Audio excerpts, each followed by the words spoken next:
நிறைய பேர் கேள்வி கேட்டிருந்தாங்க. விஜய் எங்கே போனார், மிக் ஜாம் புயல் அடித்த போது இவ்வளோ பேர் அவஸ்தைப்படும் போது எங்கே போனார் உங்கள் தளபதி விஜய் எங்கே போனாருன்னு கேட்டிருந்தாங்க. அதுக்கு நல்ல ஒரு பதிலாக இப்போ அவர் செய்திருக்காரு. நிறைய பேருக்கு 10,000 ரூபாய் அந்த மாதிரிலாம் கொடுத்து, அதாவது லேட்டாக செய்தாலும் லேட்டஸ்ட்டாக செய்யணுன்ற மாதிரியான இந்த புஷி ஆனந்த் கொஞ்சம் கோவலாம் படுறாங்க நடுவில். அந்த ஒரு பொம்பளை ஒரு வயசான ஒரு அம்மா அவங்கள விரட்டி அடிக்கிறார் அவர்.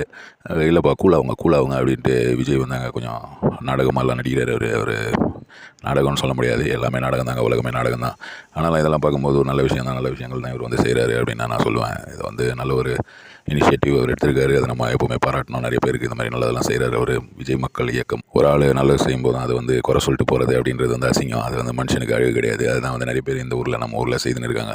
அந்த மாதிரி செய்கிறவங்களுக்கு நான் சொல்ல விரும்புறது நான் தயவு செய்து கொஞ்சமாவது ஒரு மெச்சூர்டாக கொஞ்சம் இதுவாக நல்ல விஷயமா பாசிட்டிவாக. விஜயகாந்த் சாருடைய இறுதி சடங்கில் பங்கெடுக்கிறதுக்காக போனார். அங்கே அவர் மேலே செருப்பு வீசியிருக்காங்க. யாரோ ஒரு புறம்போக்கு பையன் அவனை என்ன வாழ வைப்பான்றது தான் நம்மளுடைய பண்பாடு.